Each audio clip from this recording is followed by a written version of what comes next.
여러분 안녕하십니까. 더불어민주당 김남국 의원이 코인을 무상으로 받고 업계 로비를 받았다는 의혹에 대해 황당무계하다고 밝혔습니다.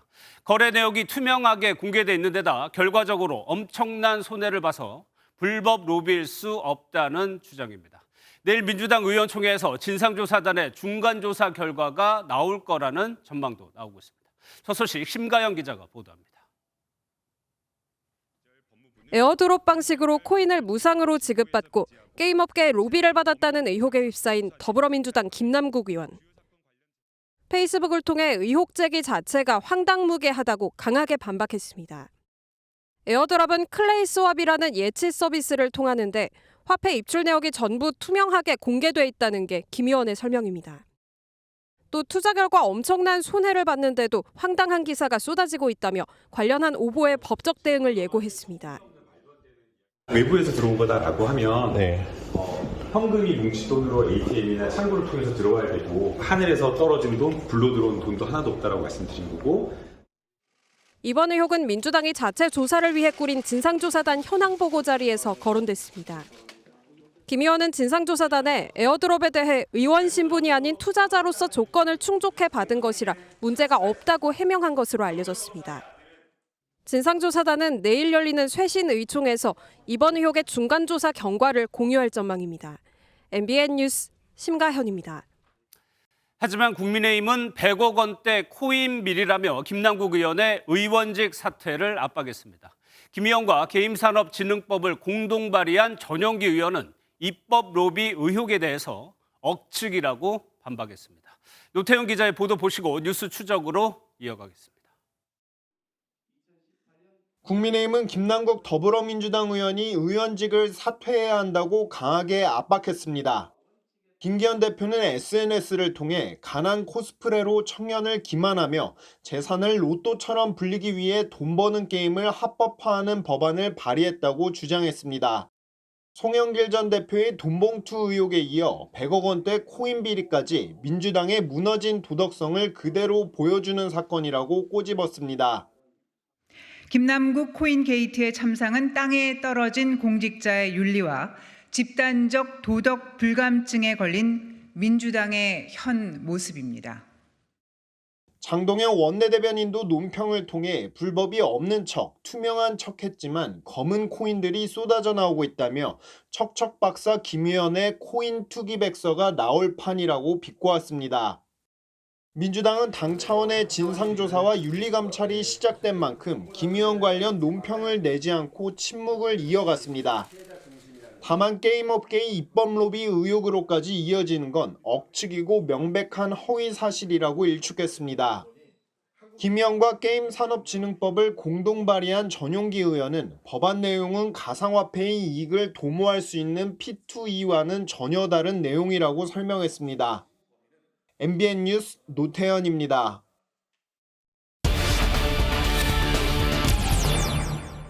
사회부 오지혜 기자와 계속되는 의혹 낱낱이 뜯어보도록 하겠습니다. 어서 오세요. 네. 예. 김남국 의원이 오늘 입장을 발표하면서 법적 대응하겠다고 했습니다. 네. 강경하게 돌아선 이유 뭐라고 봐야 될까요? 네, 먼저 김 의원의 공식 입장을 날짜별로 살펴보면요. 이 위믹스 코인 80만 개 보유란 이 첫 보도가 나오고 나흘 만에 대국민 사과문을 냈습니다. 그리고 이튿날 당과 협의해서 국민께 세부 내용을 보고하겠다고 했습니다. 하지만 오늘 정말 엄청난 또 이렇게 황당한 이런 감정을 숨기지 않는 표현을 담은 글을 올렸는데요. 한마디로 억울하다는 겁니다. 내부 검토를 통해 불법은 없다는 자신감 표현일 수도 있지만 아무래도 공짜로 코인을 받아 로비 의혹까지 제기되자 발끈한 것으로 보입니다. 예, 여기서 등장하는 것이 에어드랍이라는 건데 낯선 분들 굉장히 많으실 거예요. 왜 이게 입법 로비 의혹까지 번지는지 자세하게 좀 설명해 주세요. 이게 일종의 마케팅 홍보 수단입니다. 예를 들면 이 MBN이 라디오 뉴스나 신규로 또 전문 잡지를 추가로 만든다고 칩시다. 이때 기존 이용자 회원들에게 관심을 갖고 이렇게 봐주세요 하며 안내 메일을 보내는 것과 같은 건데요. 코인 거래소나 발행사에서 A코인 이용자에게 A-라는 신규 코인이 나왔다고 안내 메일 대신에 아예 신규 코인 이 A-를 주는 게 에어드롭입니다. 예.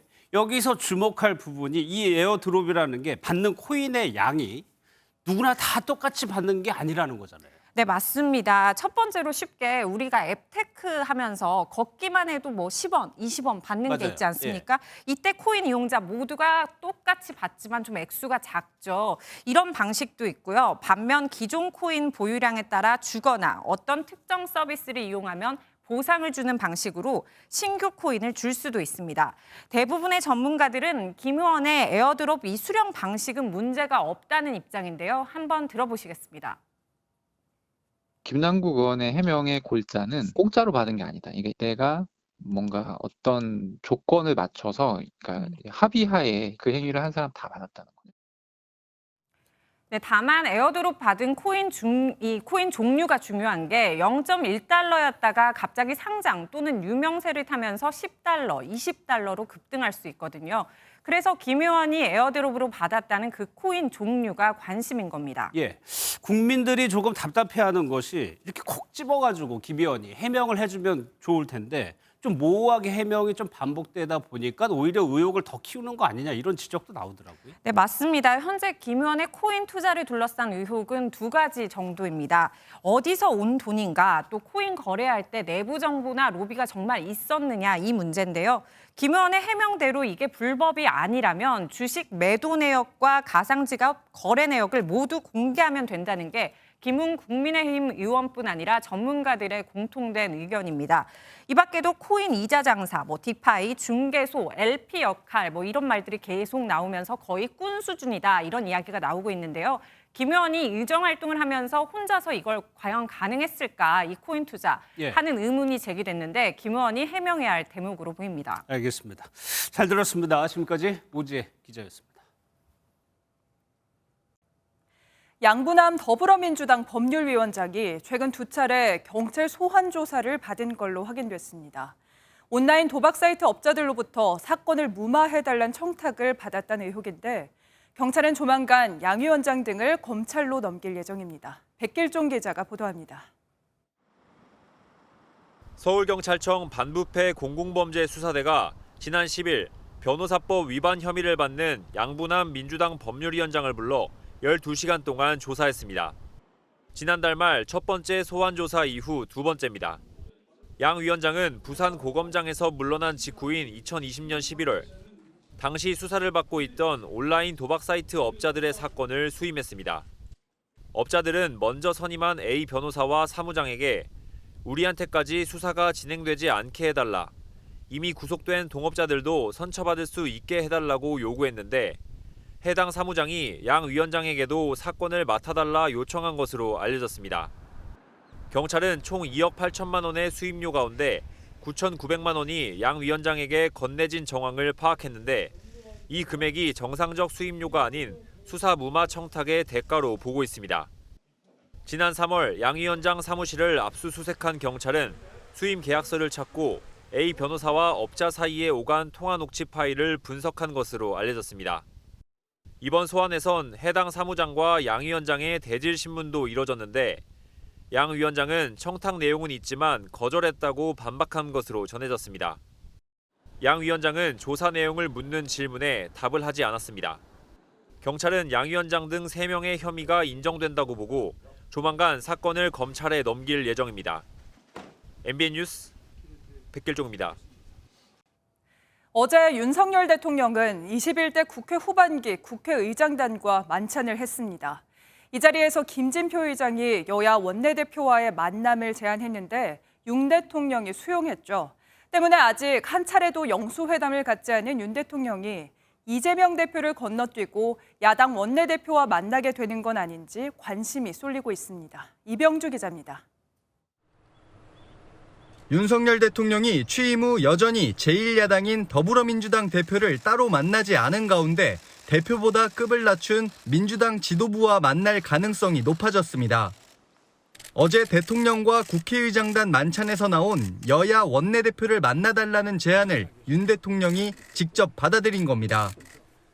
김진표 의장이 양당 원내대표와 상임위원장단 간의 회동을 요청하자 윤 대통령이 좋은 제안에 감사하다며 제가 가도록 하겠다고 화답했다고 대통령실이 전했습니다. 앞서 대통령실의 여야 원내대표 회동 제안에 민주당 내에서는 제1야당 대표 패싱이라는 불만이 나왔습니다. 박광원 원내대표는 대통령이 당대표를 먼저 만나는 것이 순서다라고 명확하게 얘기를 하셨습니다. 이재명 대표가 자신을 건너뛰고 원내대표가 대통령을 만나도 괴념치 않는다고 밝혔지만 박광원 원내대표는 그래도 대표가 먼저 만나야 한다는 입장을 고수했습니다. 이번 만남 제안에 민주당은 고민해보겠다는 입장입니다. 민주당 관계자는 앞선 제안은 마치 3자 회동과 같았지만 이번 제안은 형식이 다르지 않냐며 공식적으로 제안이 오면 국회의장과 여당 원내대표 등과 상의하겠다고 설명했습니다.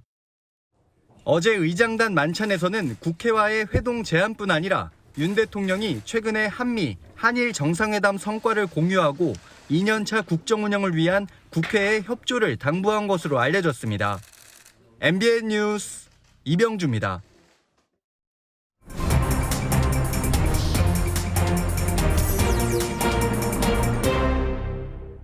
정치톡톡 이혁근 기자 나와 있습니다. 어서 오세요. 첫 번째 주제부터 바로 보도록 하겠습니다. 단골 메뉴 구절판. 정치권에서 구절판, 비빔밥, 화합한다고 그래가지고 자주 쓰긴 하는데 유독 저 메뉴가 자주 올라오는 곳이 있어요. 네, 요새 대통령 만찬장의 단골 메뉴입니다. 예. 어제 윤석열 대통령이 국회의장단과 청와대 상춘제에서 저녁을 함께했는데요. 만찬 식탁에 구절판이 올라왔습니다. 기억하는 분들도 계실 텐데요. 이 요리는 지난 7일 윤 대통령과 기시다 일본 총리와의 만찬 메뉴이기도 했습니다. 팔각형 찬압에 9가지 요리를 넣고 밀가루 전병에 싸먹는 음식이라 화합을 상징하는 대표적인 메뉴입니다. 예. 그런데 영상에서도 봤지만 의장단에 민주당 인사들 굉장히 많았거든요. 분위기 어떻습니까? 네, 만찬에 앞서 차담회가 공개적으로 진행이 됐는데요. 영상으로 준비했습니다. 이거는 뭐 막걸리 아니지?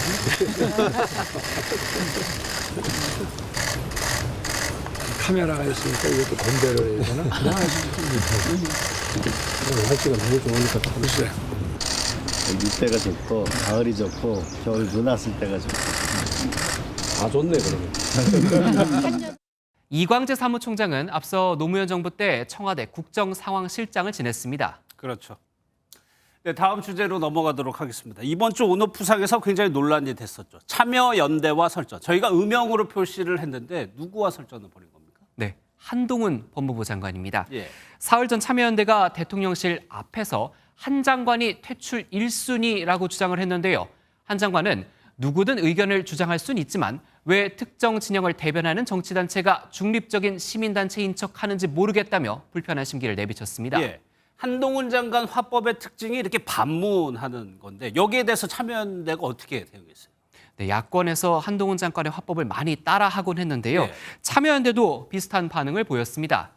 누구든 시민단체를 비판할 수는 있지만 왜 검찰 기득권을 대변하는 정치검사가 국민의 안전과 권리를 보호하는 척하는지 모르겠다고 되받아친 건데요. 그러자 한 장관은 참여연대 정부라고까지 불렸던 지난 민주당 정권 5년이라며 5년 내내 한쪽 팀 주전 선수로 뛰다가 갑자기 심판인 척한다고 비판했습니다.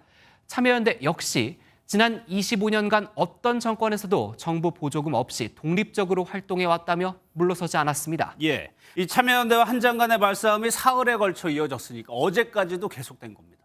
네, 맞습니다. 팽팽하게 이어졌습니다. 내용을 조금 더 살펴보면요. 한 장관은 참여연대가 심판인 척 않고 그냥 주전 선수 자격으로 말한다면 누가 뭐라 하겠느냐고 비판 수위를 높였고 참여연대는 우리는 사회적 약자의 권리를 옹호하는 주전 선수라고 맞받았습니다. 예, 주말이어서 그랬을까요? 오늘은 없었어요. 마지막 주제 한번 보도록 하겠습니다. 유튜버 데뷔입니다. 정치권에서 누가 데뷔한 건가요? 아닙니다. 조국 전 법무부 장관의 딸 조민 씨 이야기인데요. 예. 인터넷상에서 활동을 늘리는 모양새입니다. 저 오겹살 좋아하고 그다음에 닭발 좋아하고 껍데기 좋아해요. 네, 정치인이 아니면서도 야권에서는 늘 주목받는 인물 조민 씨. 그렇죠. 네, 맞습니다. 대외 활동을 늘려가자 일각에서 이런 말이 나와서 더 관심이 높아졌는데요. 예. 총선 출마설이 나왔습니다. 관심을 보여주듯 조 씨의 유튜브 채널 구독자 수가 하루 만에 3만 명이 넘었는데요.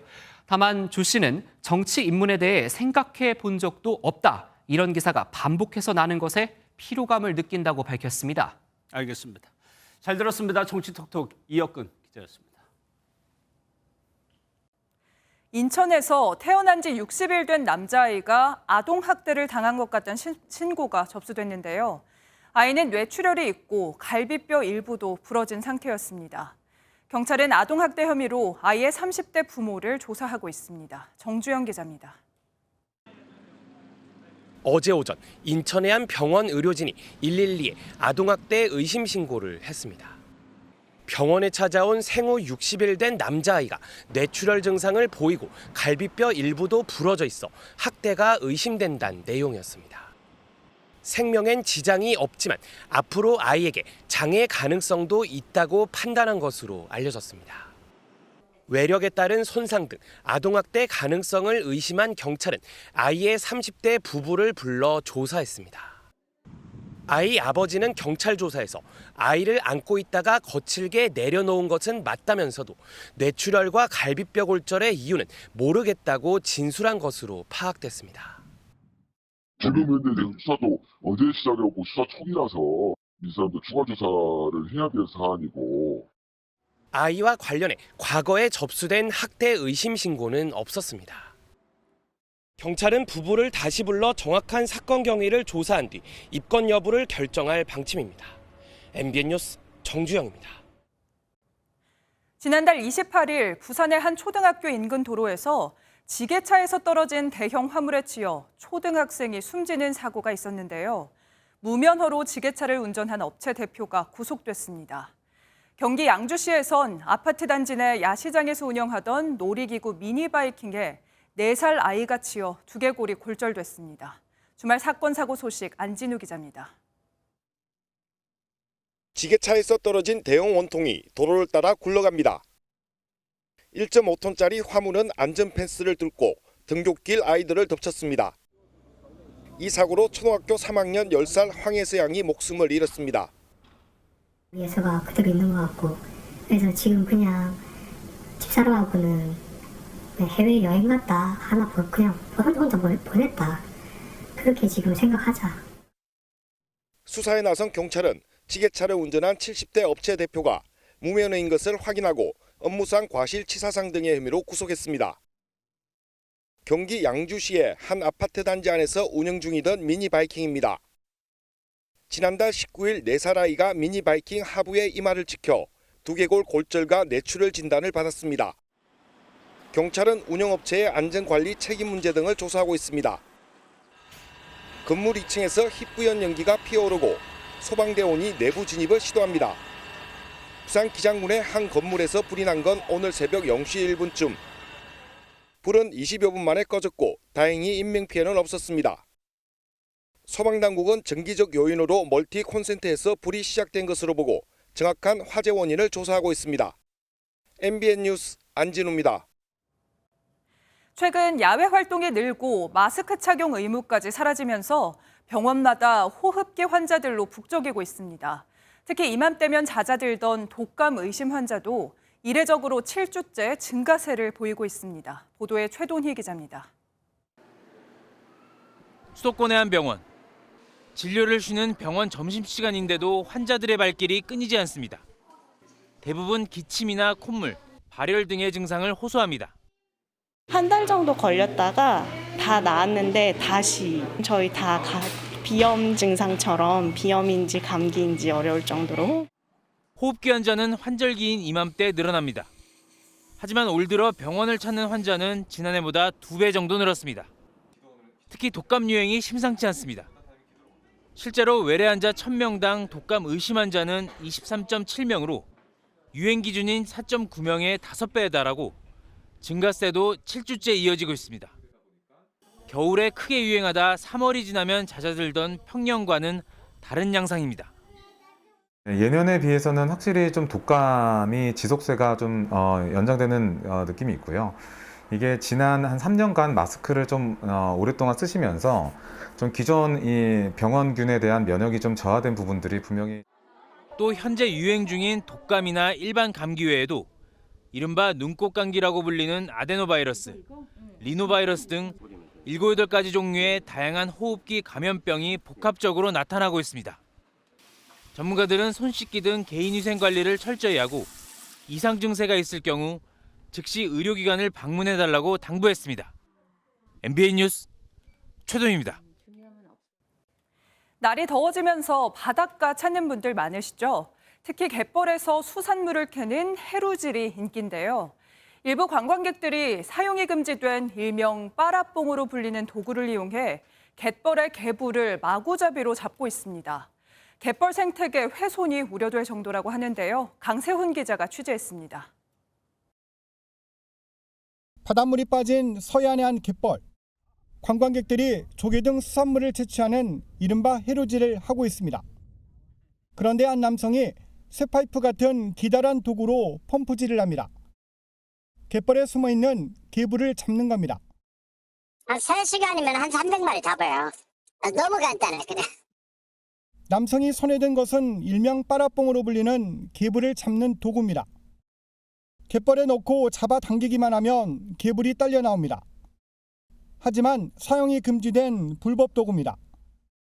해루질을 하게 될 경우에는 맨손이나 호미 등 이런 허용 가능한 도구로만 해야 되고 불법으로 할 경우에는 1,000만 원 이하 벌금이 처해지게 됩니다.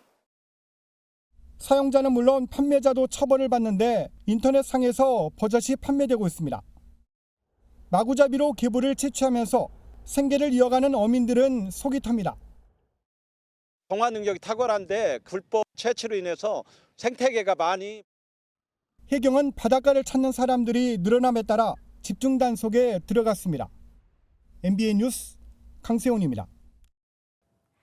평창 동계올림픽에서 왕따 주행으로 논란을 빚었던 노선영, 김보름 선수 기억하시죠? 두 선수는 법정 공방까지 갔는데 법원이 노선영 선수가 김보름 선수에게 위자료 300만 원을 지급하라고 판결하면서 논란은 반전의 마침표를 찍었습니다. 오태윤 기자입니다. 지난 2018년 평창 동계올림픽에서 노선영을 따돌렸다는 왕따 주행 논란으로 국민적 공분을 샀던 김보름. 하지만 이후 문화체육관광부 감사에서는 고의적인 따돌림은 없었다는 결과가 나오면서 여론이 반전됐습니다. 김보름은 오히려 자신이 괴롭힘을 받았다며 지난 2020년 2억 원의 손해배상 소송을 제기했습니다. 주먹을 들어서 때리는 신용까지도 했었고 사람이 듣기 힘든 그런 언어폭력들이 대부분이었어요. 지금 시점에 왜 그런 말을 공개적으로 하는지는 잘 모르겠지만 저는 그런 일은 없었고 약간 일방적인 그런 주장에 대해서 제가 대응하고 싶지 않고요.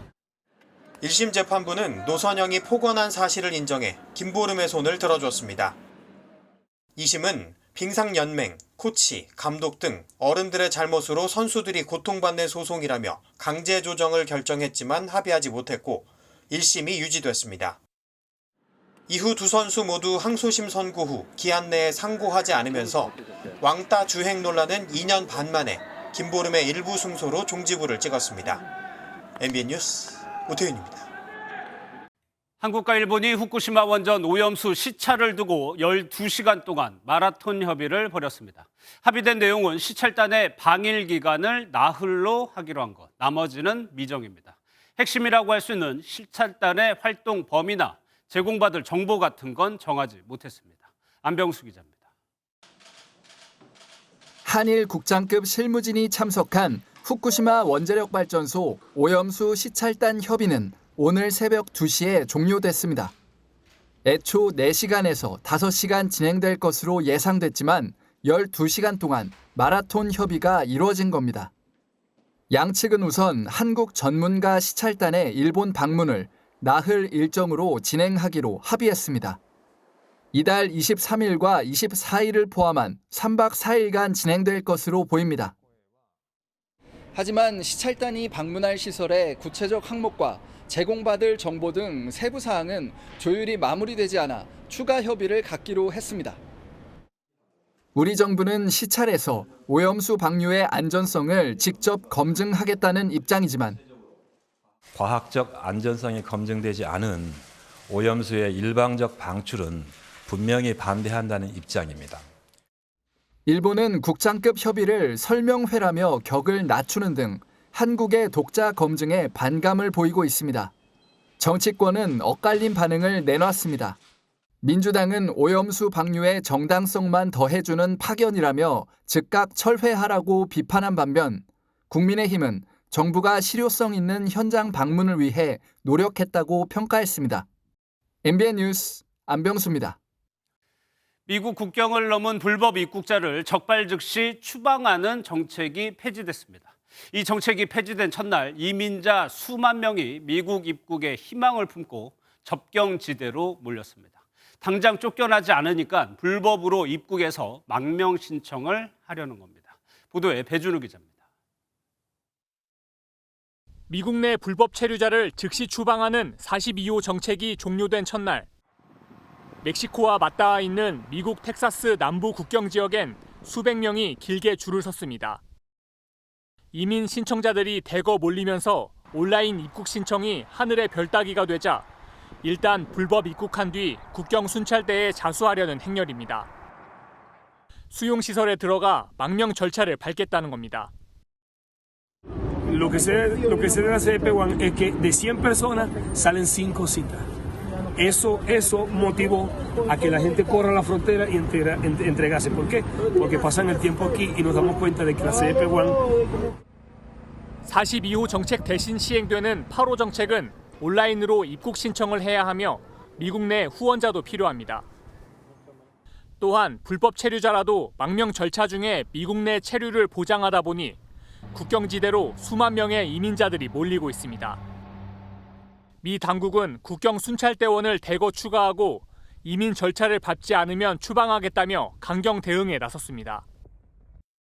We are ready to process and swiftly remove people without a legal basis to remain in the U.S. 이민 희망자들이 국경지대에 거대한 텐트촌을 이루면서 열악한 주거지와 식량 부족 문제에 대한 우려도 제기됩니다. MBN 뉴스 배준우입니다.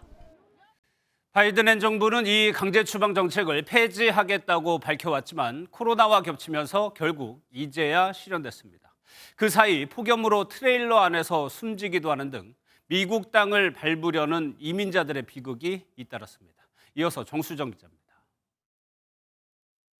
지난해 6월 멕시코와 맞닿아 있는 미국 텍사스 샌안토니오 외곽 지역에서 시신 48구가 있는 트레일러가 발견됐습니다. 불법 이민자들을 태운 냉동 트레일러였습니다.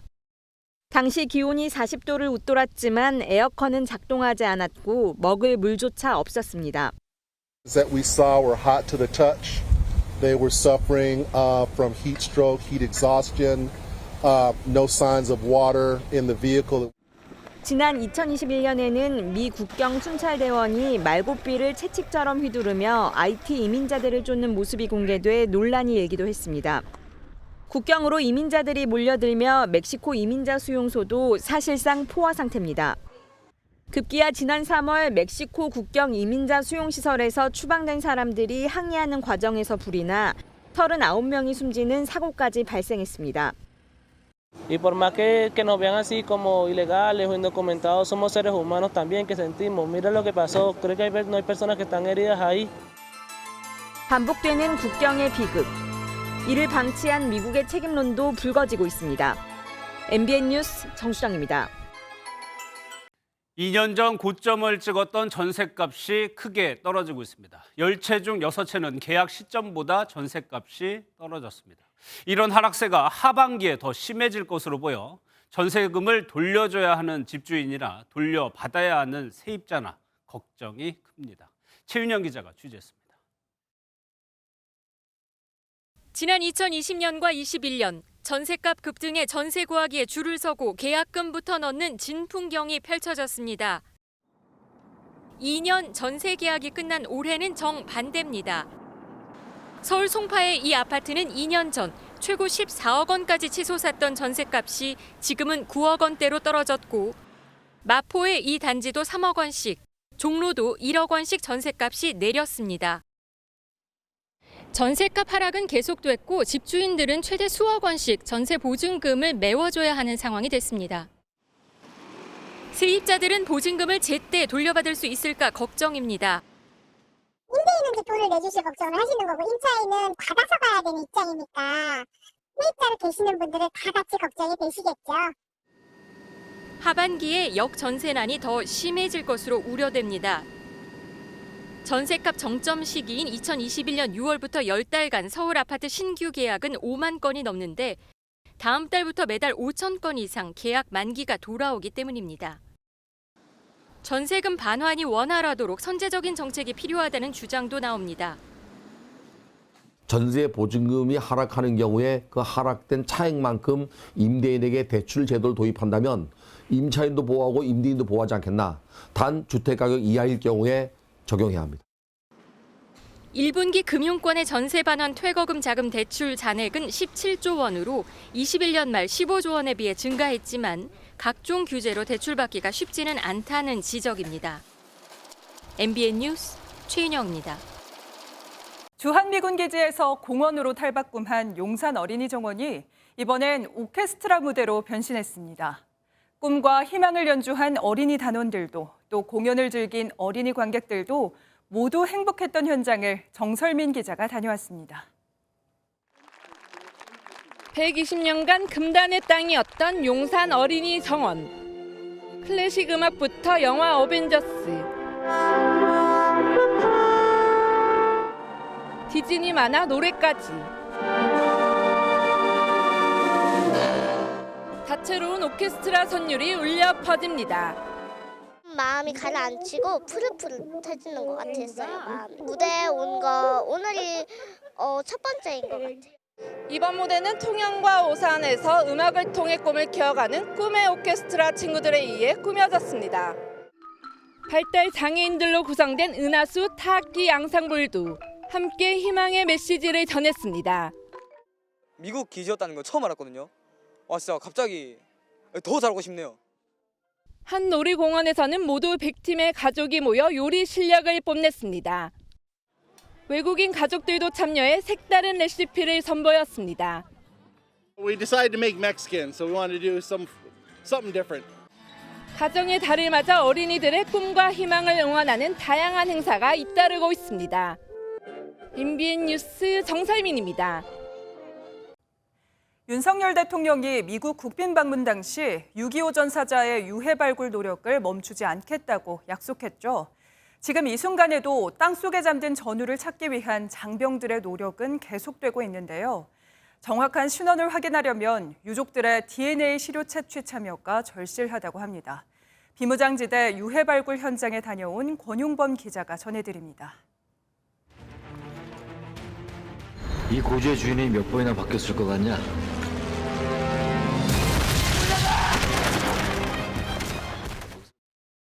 이곳은 경기 연천군 진명산 일대 해발 290m 고지입니다. 6.25 전쟁 당시 유엔군이 중공군과 격전을 벌인 장소인데요. 지난 2014년 발굴을 시작한 이후 약 300구의 유해가 발굴됐습니다. 붓질로 유해에 쌓인 흙을 털어내고 유해를 한지에 감싸 관에 넣은 뒤 태극기로 덮습니다. 약식 제례를 올린 뒤 유해는 장병들의 경례를 받으며 임시 봉안소로 옮겨집니다. 선배 전우님들을 한 분 한 분 찾아드리고 가족의 품으로 돌려드릴 수 있는 첫 시작점이 여기이기 때문에 지난 2000년부터 지난해까지 발굴된 유해는 총 13,000여 구. 하지만 신원이 확인돼 가족에게 돌아간 건 약 1.5%에 불과합니다. 6.25 전쟁 당시 경북 칠곡군 격전지에서 만 18살에 전사한 고 이승옥 2등 중사의 조카 이천수 씨. 이 씨가 삼촌을 70년 만에 찾을 수 있었던 건 DNA 시료 채취 덕분이었습니다. 채취를 하고 한 6개월 정도 지나서 이제 연락이 왔죠. 굉장히 가슴이 뭉클했고 눈물이 핑 돌았었습니다. 땅속에 잠든 또 다른 전우를 가족의 품으로 돌려보내기 위해 장병들은 오늘도 구슬땀을 흘립니다. MBN 뉴스 권용범입니다.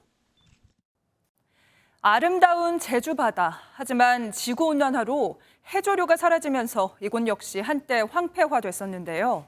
사막과 같았던 바닷속 생태계가 바다숲을 조성하려는 수년에 걸친 노력으로 지금은 꽤 풍성해졌다고 합니다. 김경기 기자가 현장에 다녀왔습니다. 수중 촬영팀이 2인 1조로 바닷속으로 입수합니다. 이어 펼쳐지는 제주 서귀포시 앞 바다숲의 모습. 생태계 복원을 위해 설치된 구조물엔 형형색색 해조류와 산호가 무성하게 자랐고 주변으로 퍼진 해조류 씨앗은 인근 바위와 안반을 다시 녹색으로 물들였습니다. 해수 온도가 상승하면서 해조류가 녹아내리는 갯녹음 현상으로 사막화가 진행됐던 제주 바다가 원래의 모습을 되찾고 있는 겁니다. 서귀포 섭섬 앞바다입니다. 황폐해진 바다숲을 살리는 사업이 10년 전부터 진행되면서 이제는 바닷속이 제법 울창해졌습니다. 크고 작은 물고기들에겐 알을 낳고 몸을 숨길 수 있는 안식처가 다시 생겼습니다. 시드뱅크도 잘 유지가 돼가지고 재생산이 계속 일어나고 있고요. 그런 효과들이 주변의 자연 안방까지도 퍼져가지고 다양한 해조류들이 계속 재생산되고 있는.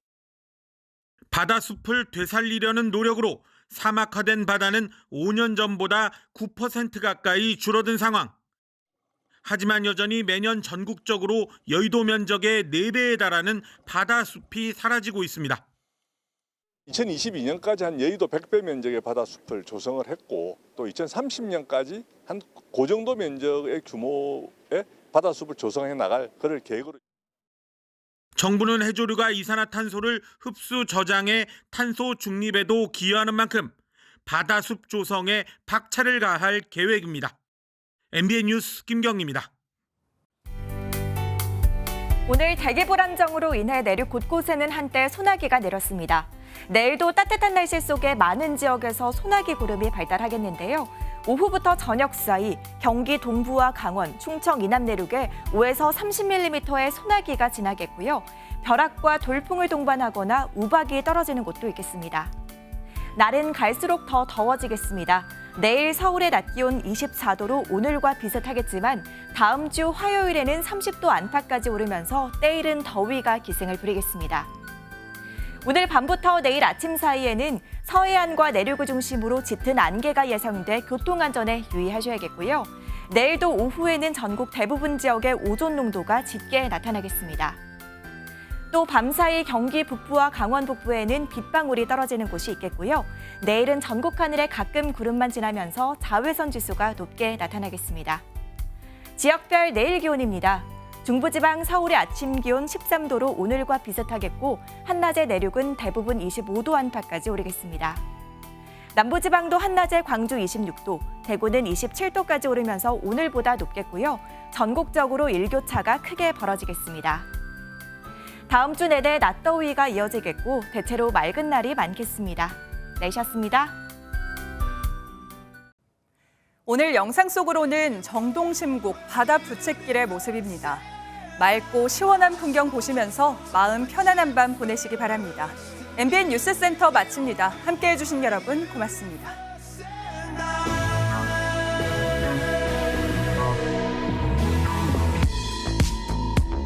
In the night I lie and look up at you. When the morning comes I watch you rise. There's a paradise they couldn't capture. That bright infinity inside your eyes. 매일 밤 내게 날아가 꿈이란 것도 잊은 채 나 웃으며 너를 만나. Never ending for